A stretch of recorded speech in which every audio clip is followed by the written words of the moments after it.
4 years ago today, our family met the people of New City Church, and Jesus did some all-out miracles to bring us here and on that night, and I'll share a little bit about that later. I do want to thank my beautiful wife, Stacy. I manage Starbucks, and I'm remodeling our home, and we're about to have a baby, and then I'm also preparing a message, and that just makes for a really full couple of weeks. And also, she's like a key researcher for me, and so she finds all this stuff, and then she kind of dumps it in a file for me, and just says, here you go. And so I just want to thank you and honor you. You are such a tremendous help to me, and I just couldn't imagine this journey without you. This year, we're in this theme, being what it means to be sons and daughters of God, and within that, we're in this book called 1 Corinthians that the Apostle Paul wrote somewhere around 50, 60 AD. And we're exploring this idea of what it means to flesh out, if you will, the nuts and bolts of being sons and daughters of God. What does it mean to be fully loved by God, and how does that radically change our lives? And in the midst of that, we're in a kind of a mini-series in 1 Corinthians called I Surrender All. What does it mean to live a life all in for the cause of Christ? What does it mean to just be all in, all the time?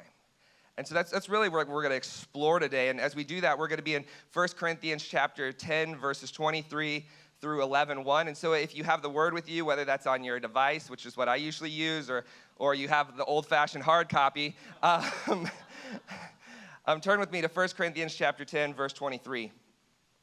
All things are lawful, but not all things are helpful. All things are lawful, but not all things build up.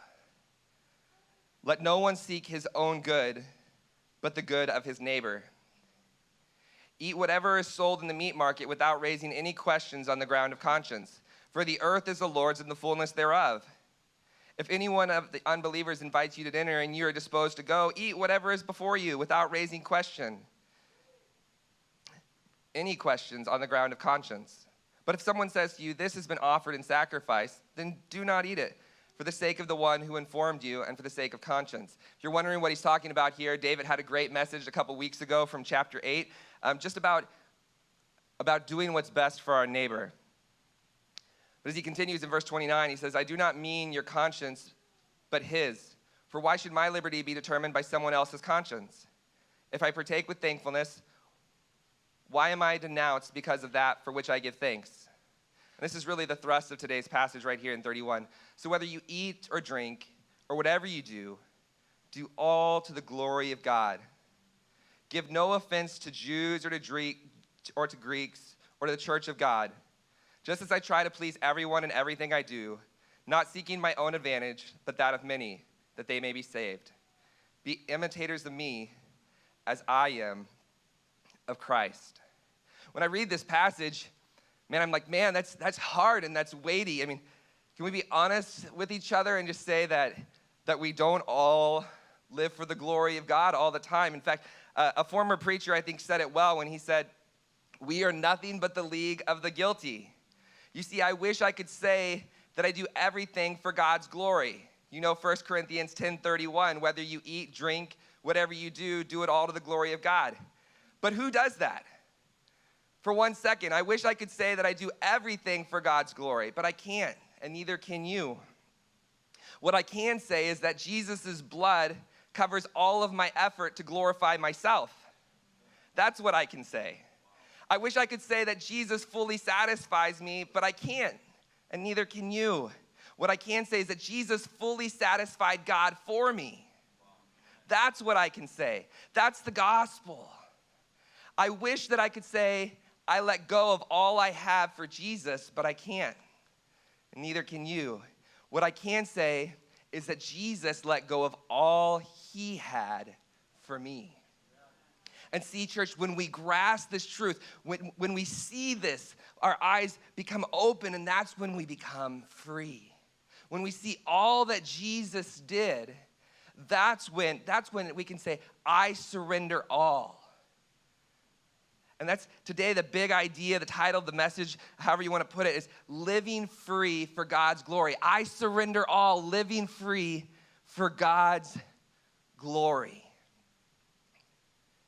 See, the Bible tells us very clearly that if you're a follower of Jesus, you have been set free. John 8:36, Jesus says, so if the Son sets you free, you are free indeed. Galatians 5:1, for freedom Christ has set us free. Stand firm, therefore, and do not submit again to a yoke of slavery. But we have a problem. And it's that second part that Paul admonishes to us, as we often run back to slavery. We're consistently worshiping the wrong things. And Paul speaks to this in Romans chapter 1, verses 23 through 25, where he talks about how we worship created thing rather than creator God. We exchange the truth for a lie, and we take lesser things in our lives. And you're like, well, you know, I don't bow down to a little created idol of an animal or a person. A pastor I was listening to a long time ago, he told this great story about when he was a kid, and he had a friend who was a Hindu, and he talked about how he went over to their house, and they had this little box in the middle of their living room, and it had this little idol in the middle of it, and it was glowing, and then they all, after dinner, gathered around it, and he's like, wow, this is kind of weird. And then he's like, but then I went home. And he said, and the next day, after dinner, we had this box in the middle of the living room, and it was glowing. And we all gathered around it.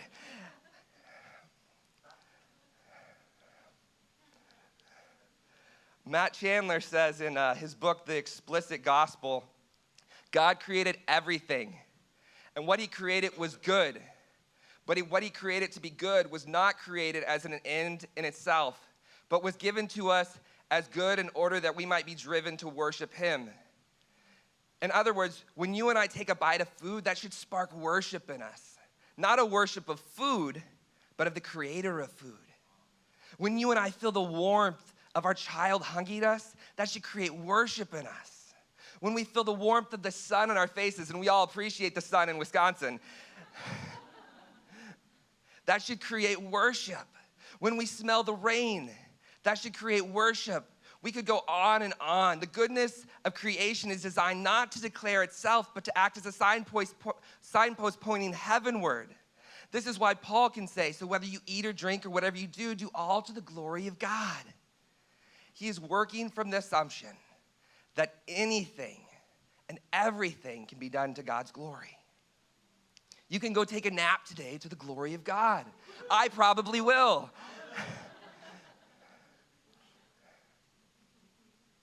I think the reason for our problem, though, the reason that we continually exchange the truth for a lie and we worship lesser things is because we have a low view of Christ.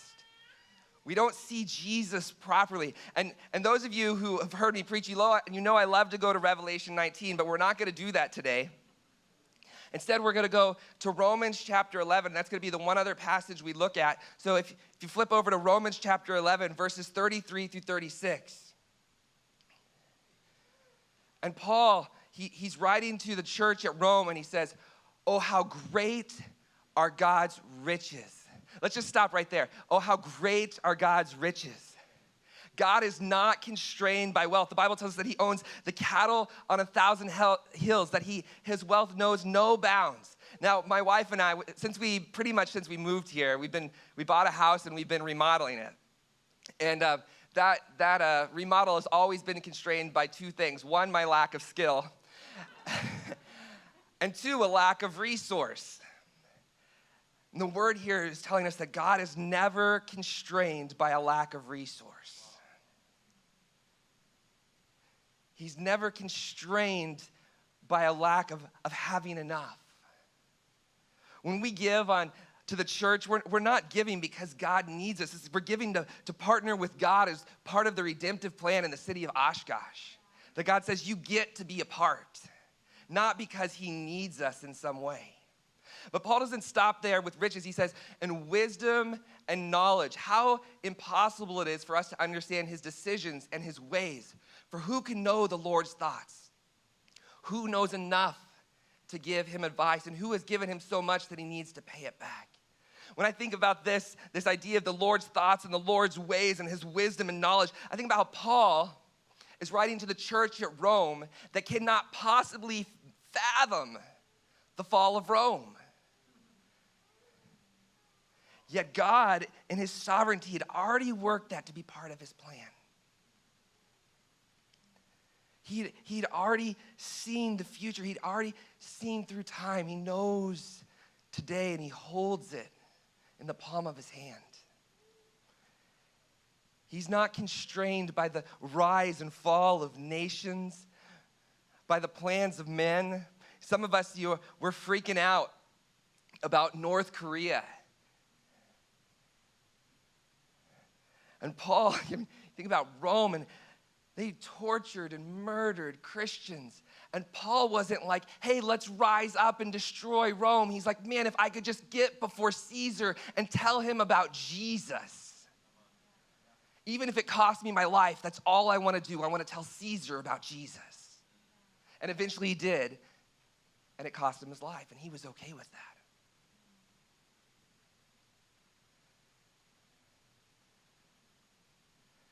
And then he says, for everything comes from him and exists by his power and is intended for his glory.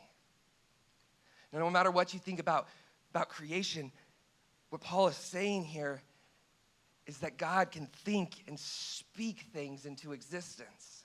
I go back to my remodel, and I wish in all my thinking power I could think a project done. But it just does not work out that way. In fact, one thing I have learned about remodeling is I really hate it. But God, he's not constrained by any limitations in his creation or in resource, but he can just think, and it is done. See, when we get a proper view of Jesus, and we have this proper view fixed before us of who he is, we see that we are free.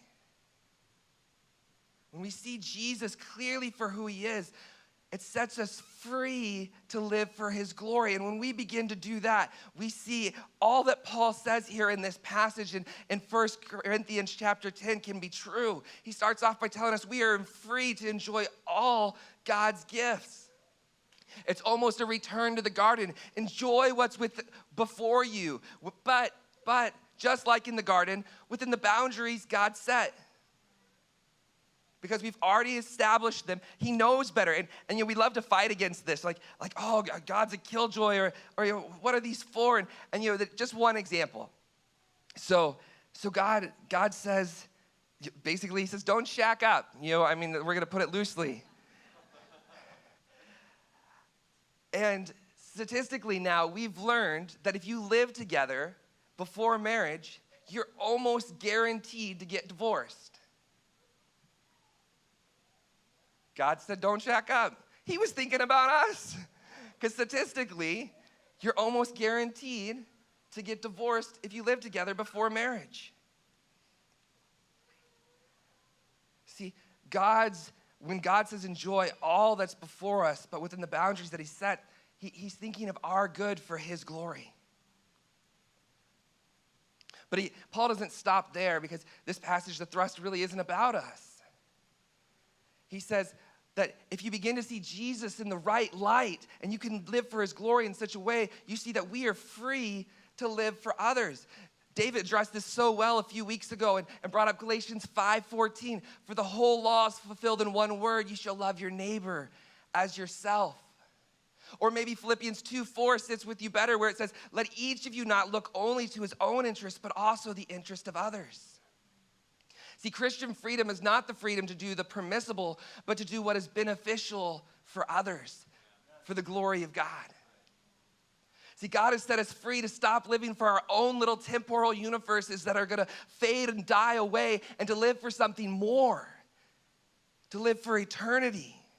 And we have a proper view of who Jesus is, we can stop striving for resource.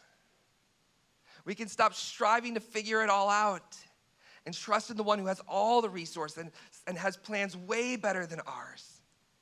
And we begin to live for something more than our own little universes. We are set free from worshiping created thing to worshiping Creator God in all that we do. Christian freedom is not freedom to do the permissible, but to do what is beneficial for others. You see, y'all, when we're thinking about the Christian life, what it is to follow Jesus, what it is to be all in, when we see Jesus in proper perspective, we really come to the thrust of the passage again, and we see that we are free to do everything to the glory of Christ. You are free, church, to do everything to the glory of Christ. You no longer have to settle for lesser things. Jesus has set you free. For what the Son has set free is free indeed. But do not submit again to a yoke of slavery. John Piper says it so well. Sin is leaving God out of account in the ordinary affairs of your life. Sin is anything you do that you don't do for the glory of God.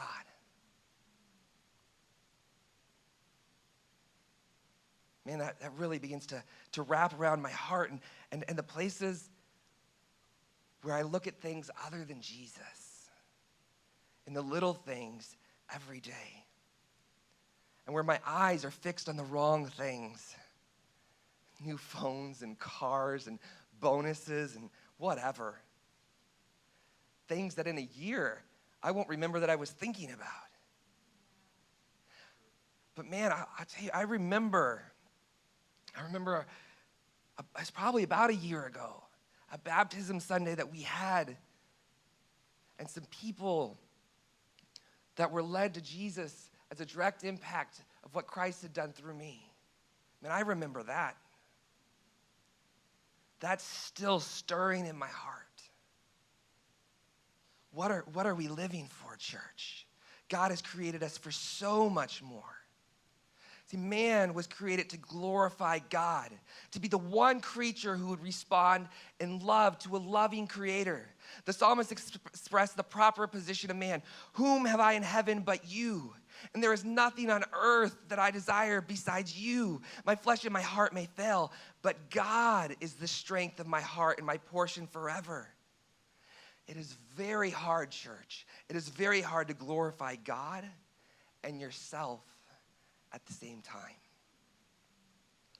So what on earth are we living for? Are we using our freedom as opportunity for the flesh, or an opportunity to serve one another to the glory of God? Where are we at, church? Paul, as he goes on, he also tells us that we are free to lead others to Jesus. We are free to lead others to Jesus. I want to tell you a little bit about the history of Christianity.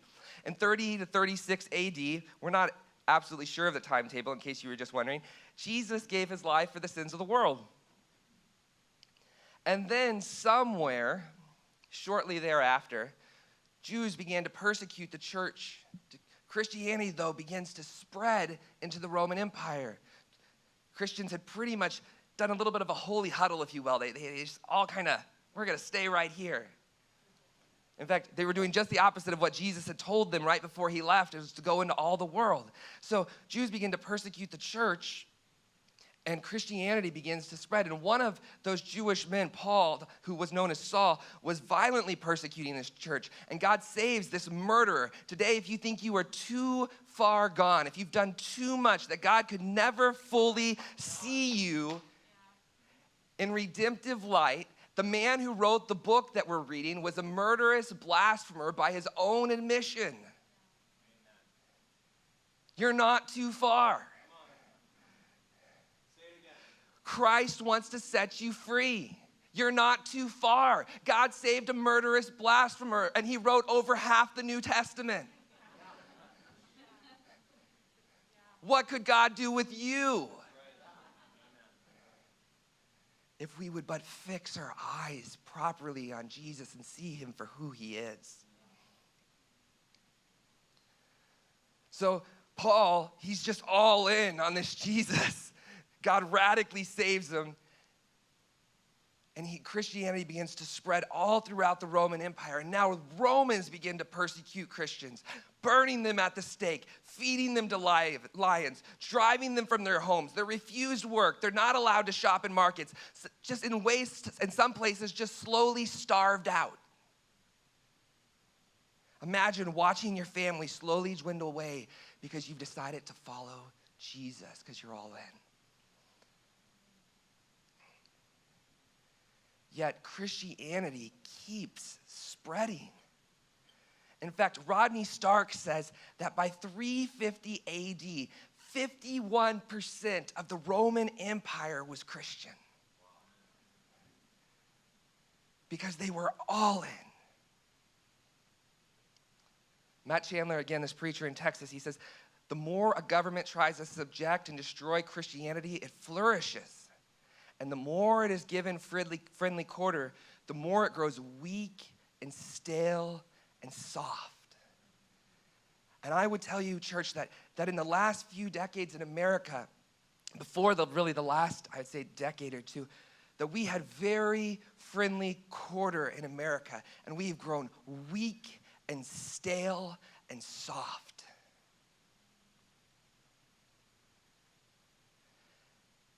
But something really cool is happening because in the last decade or two, Christianity has gone from cultural shaper to being pushed to the margins. And I don't bemoan this, that we are no longer the moral majority. I think it is a wonderful thing. We've gone from favor to fool, from honor to bigots. And this is a hard place to be. And when we're here, when we're in this place, we have a choice. When we experience this push to the margins, we have a choice. We can internalize and compartmentalize and privatize our faith. Jesus is for Sunday morning, maybe my morning Bible time. And here is the rest of my life. We rarely stand up for what's right in God's eyes because we think, what will others think of me? We rarely declare the name of Jesus because what would others think of me? This is too often what we see because our eyes are fixed on the wrong things. See, people are too big and God is too small. We've reversed it.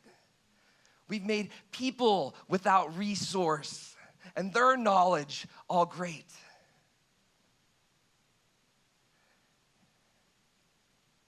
I don't know if he's here today. I have a young man who works for me. His name's Jake White, and if you know Jake's story, he was an atheist. He came to church to make fun of Christians, and God radically saved him. Again, if you think you're too far, just talk to Jake. He would love to tell you about why Jesus wants to save you. And so the other day, I'm at work. It's a few weeks ago, and on Mondays I do computer work, so I'm mostly in the back room. And I'm sitting there on my computer, and Jake has just clocked in. And he's been talking to this young lady at work, and the very first thing he says to her, this lady who's kind of on a journey and has been asking Jake some questions, he says, "So Jesus is God?" And she says, "No, well, Jesus is God's son." And he's like, "No, well, Jesus is God." And she's like, "No," he's like, "Well, we'll talk about it some more."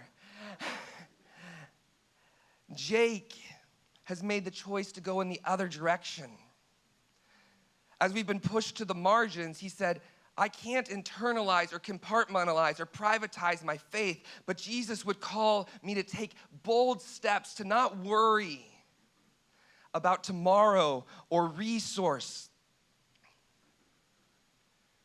or what this person might think of me, but to boldly declare what Jesus has done in his life and the glory of God. See, his eyes were fixed on the right place, and that's why he could walk into work and have that discussion.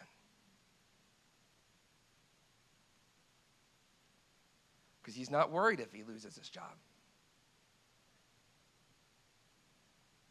Because Jesus, in that moment, was lifted up for him. He saw who he was.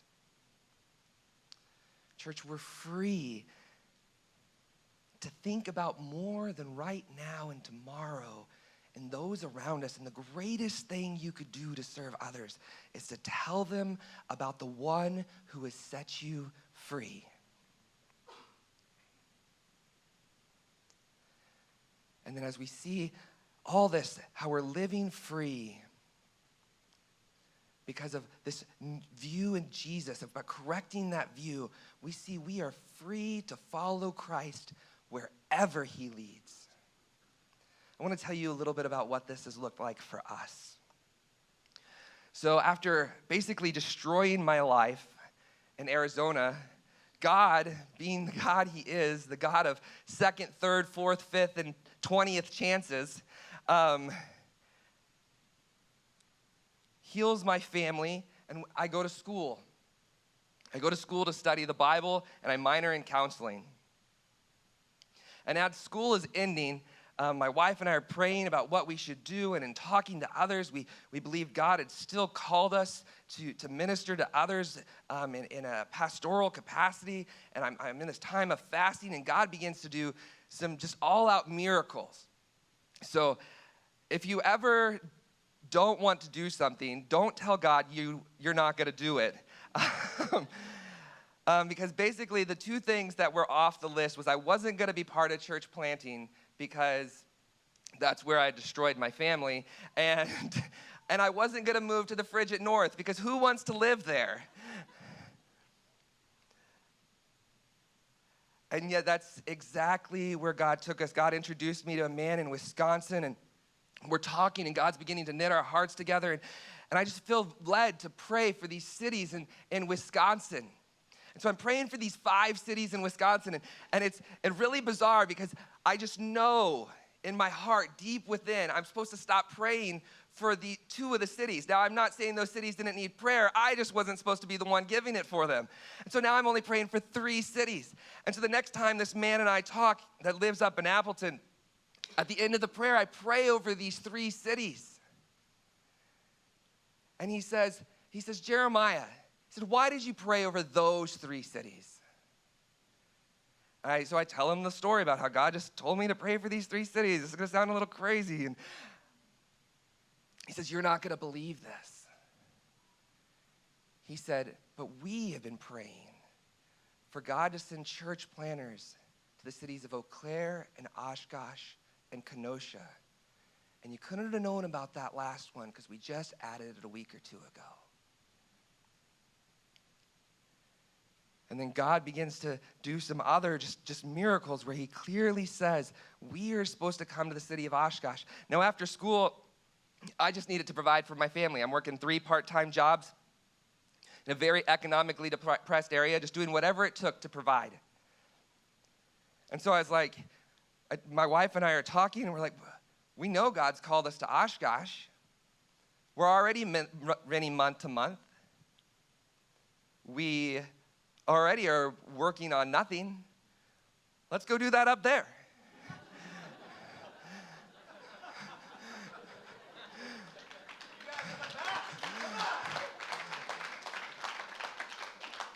So we moved to Oshkosh. And the plan was, we're just going to find something to rent month to month because something God had spoken very clearly to us is we were to buy a home and plant roots in this city. Even though we had never been, except for one short visit, where I met this man, by the way. We had never been. And I had some job interviews lined up. I had quite a bit of management experience.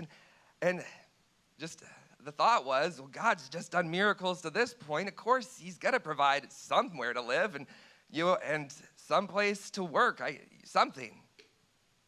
So we arrive on Sunday. Monday, a complete disaster. The interviews are terrible. We find out that nobody in Oshkosh rents month to month because it's such a college town that they don't want college students to take them for a ride. And so we're like, where are we going to live? We're living in the Super 8 over off of exit 116. And then Tuesday happens, another disaster. All the interviews go through. On Tuesday, we even have some realtors laugh at us, telling us how crazy it is that we would find something to rent month to month. We have to lease for at least a year. So then we hit about Tuesday afternoon. I found this little hotel in Omro, which was Omro at the time, by the way. And it's called the Fish Inn, and I'm about to move my family into the Fish Inn in Omro. And if you've ever driven by the Fish Inn, this is not a family environment. And on Tuesday, because I'd met David, he said, man, why don't you come down and have dinner with us? We're having this thing called missional communities. We call it midweek now. And he said, just come down and have dinner with us. And Stacy, she's like, we need to go ahead and sign for this. It was their last place. She's like, what if it's gone by the time we get back? And I was like, baby, I don't even know why, but we're not supposed to sign. So, like, we can go, we're going to go to dinner, and we're going to pray, and we can come back. And so we go that night to midweek, and David asked me to share why God had brought us up here. Instead of begging for help, God had put this girl in our path that we had been able to minister to, and I just felt like what I was really supposed to share was not about us and our need, but about what does it look like to love others who nobody else is loving. And then after that, God decided to do some more miracles. And we saw a little bit of Acts chapter 2, where the church decided to have all things in common. And we had a 24-foot trailer full of stuff that had to be turned in the next day. And this family was like, we have a barn that's super dry. Why don't you fill up half of it, and you can keep it there for as long as you want? They didn't know that was going to be about a half a year. But they never once questioned. And then this other couple was like, man, we're part of this ministry that has this house. Maybe you could stay there. And so we lived there for a couple of weeks. And then while we're living there, word's getting about town about this couple that's moved to Oshkosh. And two people call us asking if we'll rent from them month to month until we can find a place to buy.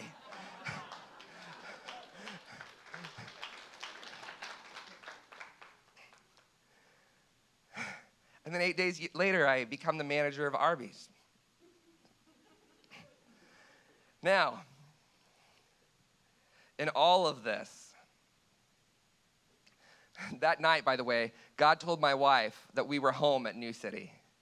God didn't tell me because I wasn't ready for that word.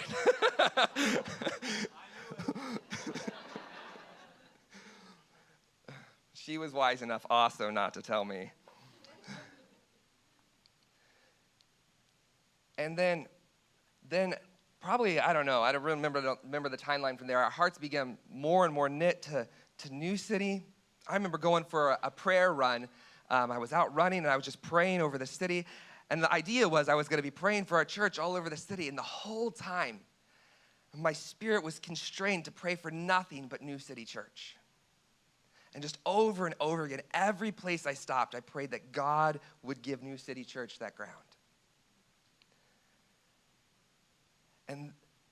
And then this guy up in Appleton, very suddenly, kind of very abruptly, he just says the relationship's over.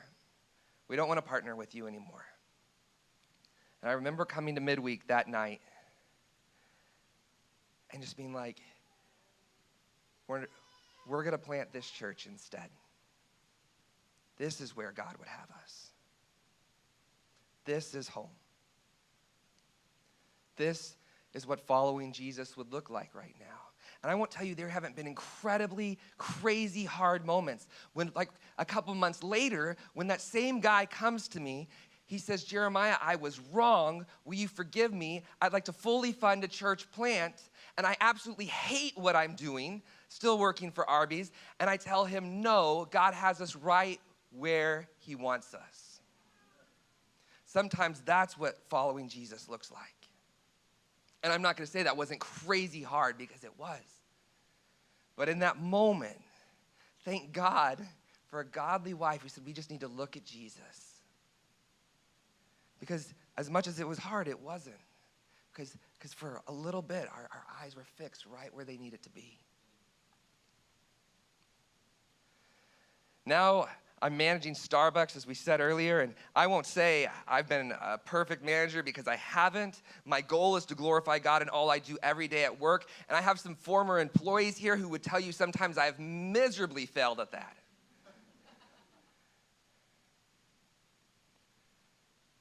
But thank God for Jesus. For when I failed, he accomplished. And I can look at him afresh today and say, Jesus, help me to live for your glory at Starbucks tomorrow.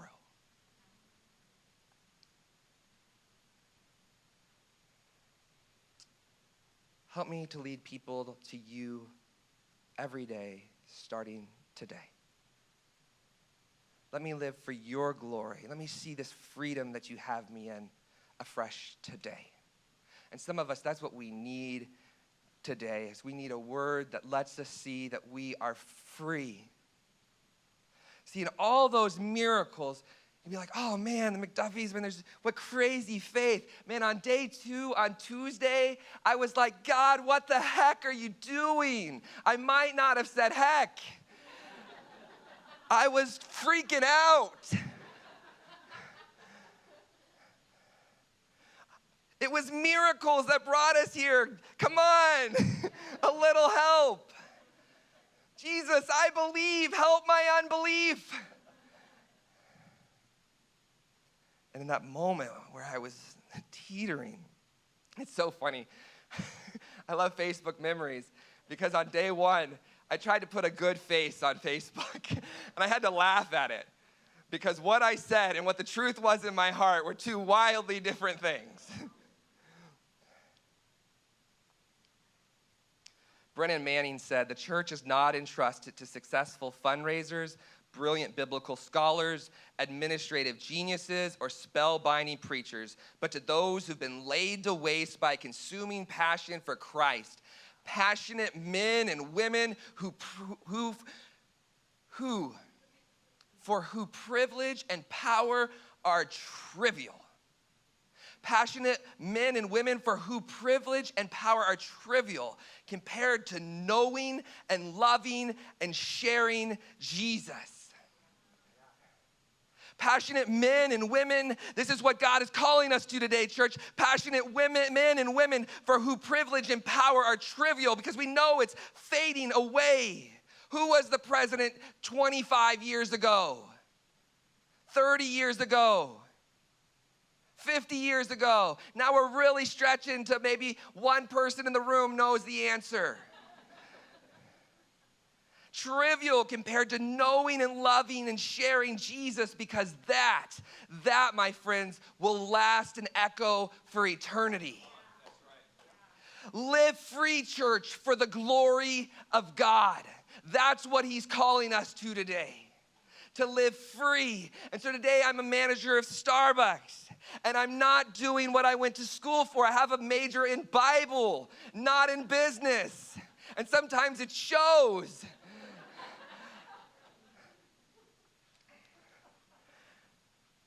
But man, how Jesus has given me opportunity to share his love and greatness and goodness in our community right where he's planted us right now. So where does God have you? Where he's just saying, man, just put your eyes on me. I'm going to do the rest. Live for my glory. Man, church, what we could see in Oshkosh if we just start living free instead of submitting to this yoke of slavery. What we could see in the transformation of downtown, people no longer addicted to drugs, families being healed, divorces not going through because God is saving marriages, and we're already seeing a taste of it. We have people coming to our church who were on the brink of divorce, and God saved their marriage because they took their eyes off themselves and put them on Jesus. We have people in our church who are addicted to drugs and alcohol, who can say, I'm no longer an alcoholic, I'm no longer a drug addict because of Jesus. People who are addicted to pornography who no longer are because they can say, I'm no longer addicted to computer screen because my eyes are fixed on Jesus. And God wants to see more of this, church. Living free for God's glory as the band comes up. Where are you today? Where are your eyes fixed? God took this guy a lying adulterer who didn't deserve another chance. And said, I want to use you. And it's not me. Jeremiah saves no one. No one. I stumble over my speech because I'm from the South. I get too excited. I don't follow all the rules of speaking, but God brings increase. God. And when we fix our eyes on him, church, what could we see? If we say, I surrender all because I want to live free for the glory of God, what could we see? Oh, that we would begin to dream kingdom dreams instead of dreams of a new iPhone.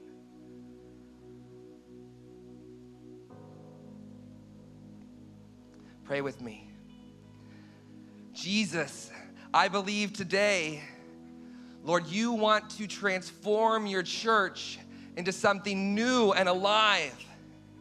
At times we have grown stale and weak, but Lord, you want to make us strong. We can't do it, but you can.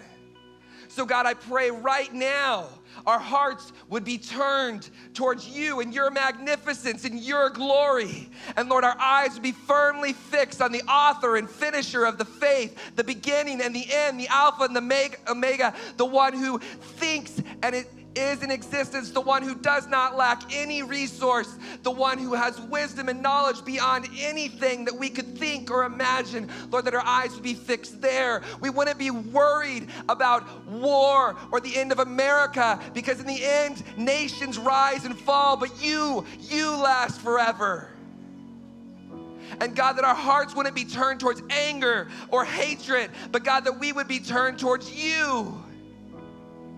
Jesus, make our eyes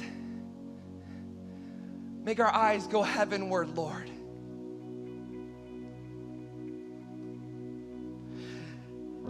Today you're here and you're like, man, I've never lived free. I've never tasted this freedom. I don't know what it's about. This Jesus thing, you're like, Jake, man, I came here to make fun of Christians. And today, for the first time, you're like, Jesus, yes. The Bible says, repent and believe. Repent is simply turning away, saying, the way I was living, with everything else being important, it's no longer. Now it's Jesus. And if that's you, for the first time today, you're ready to say yes to Jesus for the very first time, I just want you to have the courage to stand up right now and say, yes, Jesus, I want you to take my life. I want to live for something more than today and tomorrow. I'm not going to drag it out. I'm not one of those guys. But I know some people here today, God's pulling at your heart. And the question is, what are you going to say? Are you going to say yes? You're going to say yes to Jesus. And then some of us here today, man, we've just grown weak and stale and soft. And everything in our world is about the approval of man instead of the approval of God. Seeking a little bit more of this perishing world instead of seeking the riches that'll last for eternity.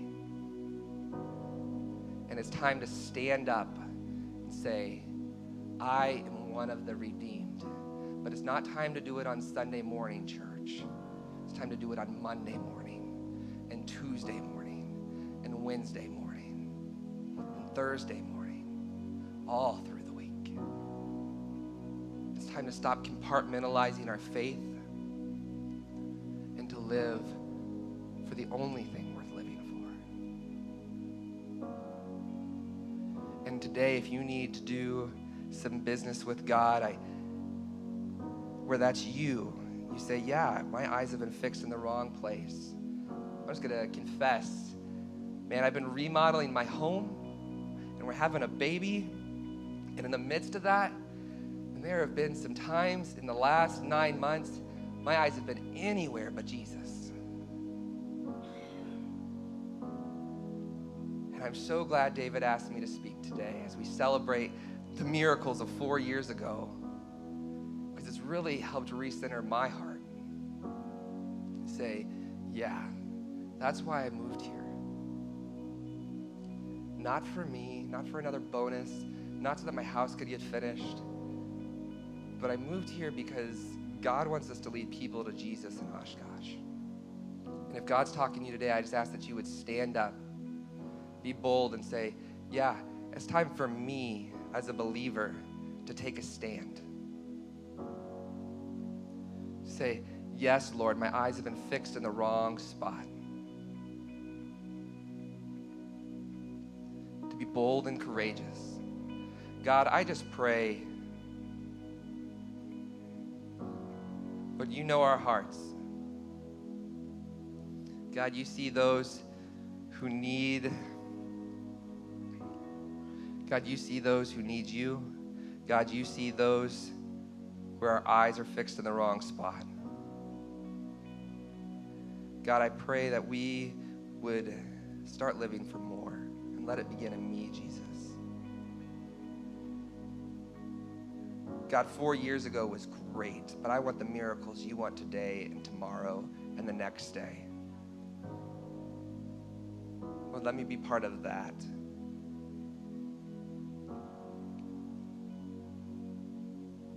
God, let us be part of that as a church.